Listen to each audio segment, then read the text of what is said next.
Frankenstein by Mary Shelley. Letter 1 to Mrs. Saville, England, St. Petersburg, December 11th.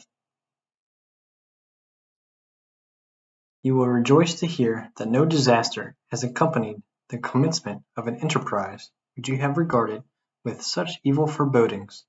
I arrived here yesterday, and my first task is to assure my dear sister of my welfare, and increasing confidence in the success of my undertaking. I am already far north of London, and as I walk in the streets of Petersburg, I feel a cold northern breeze play upon my cheeks, which braces my nerves, and fills me with delight. Do you understand this feeling? This breeze, which has travelled from the regions towards which I am advancing, gives me a foretaste of those icy climes. Inspirited by this wind of promise, my daydreams become more fervent and vivid. I try in vain to be persuaded that the pole is the seat of frost and desolation.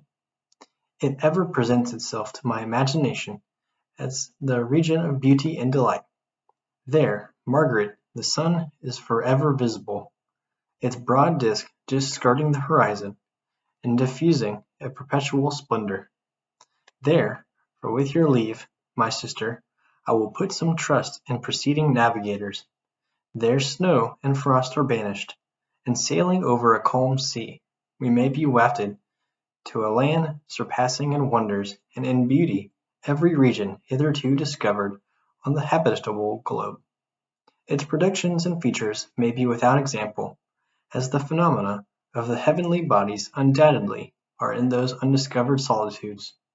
What may not be expected in a country of eternal light? I may there discover the wondrous power which attracts the needle, and may regulate 1,000 celestial observations, that require only this voyage to render their seeming eccentricities consistent forever. I shall satiate my ardent curiosity with the sight of a part of the world never before visited, and may tread a land never before imprinted by the foot of man. These are my enticements. They are sufficient to conquer all fear of danger or death, and to induce me to commence this laborious voyage with the joy a child feels when he embarks in a little boat, with his holiday mates, on an expedition of discovery up his native river. But supposing all these conjectures to be false, you cannot contest the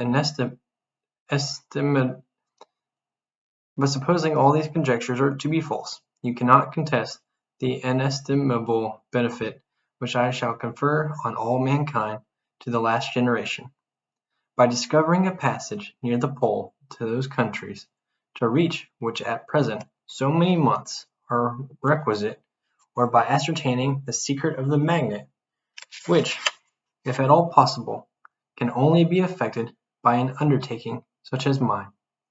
These reflections have dispelled the agitation with which I began my letter, and I feel my heart glow with an enthusiasm which elevates me to heaven, for nothing contributes so much to tranquillize the mind as a steady purpose, a point on which the soul may fix its intellectual eye. This expedition has been the favorite dream of my early years. I have read with ardor the accounts of the various voyages which have been made in the prospect of arriving at the North Pacific Ocean through the seas which surround the pole. You may remember that a history of all the voyages made for purposes of discovery composed the whole of our good Uncle Thomas's library. My education was neglected, yet I was passionately fond of reading. These volumes were my study day and night, and my familiarity with them increased that regret which I had felt as a child on learning that my father's dying injunction had forbidden my uncle to allow me to embark in a seafaring life. These visions faded when I perused, for the first time, those poets whose effusions entranced my soul, and lifted it to heaven.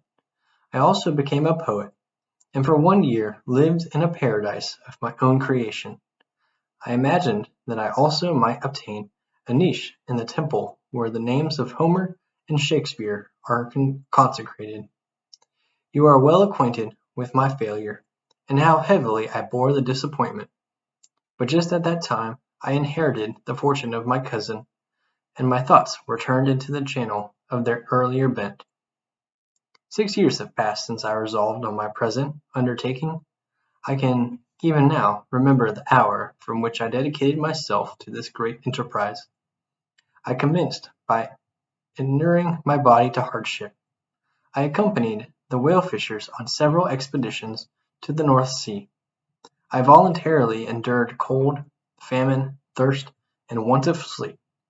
I often worked harder than the common sailors during the day, and devoted my nights to the study of mathematics, the theory of medicine, and those branches of physical science from which a naval adventurer might derive the greatest practical advantage. Twice I actually hired myself as an undermate in a Greenland whaler, and acquitted myself to admiration. I must own I felt a little proud when my captain offered me the second dignity in the vessel, and entreated me to remain with the greatest earnestness, so valuable did he consider my services. And now, dear Margaret, do I not deserve to accomplish some great purpose? My life might have been passed in ease and luxury, but I preferred glory to every enticement that wealth placed in my path. Oh, that some encouraging voice would answer in the affirmative! My courage and my resolution is firm, but my hopes fluctuate and my spirits are often depressed.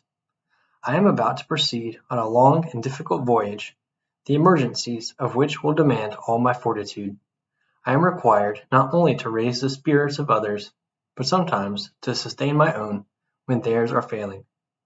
This is the most favorable period for traveling in Russia. They fly quickly over the snow in their sledges.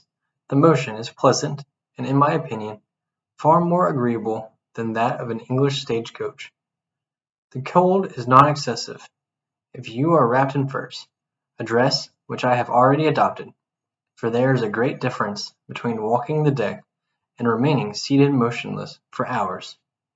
When no exercise prevents the blood from actually freezing in your veins, I have no ambition to lose my life on the post road between St. Petersburg and Archangel.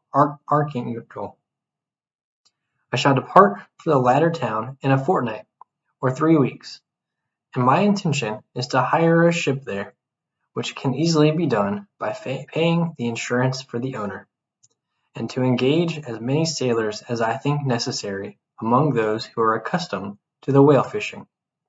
I do not intend to sail until the month of June, and when shall I return? Ah, dear sister, how can I answer this question? If I succeed, many, many months, perhaps years, will pass before you and I may meet. If I fail, you will see me again soon, or never. Farewell, my dear, excellent Margaret.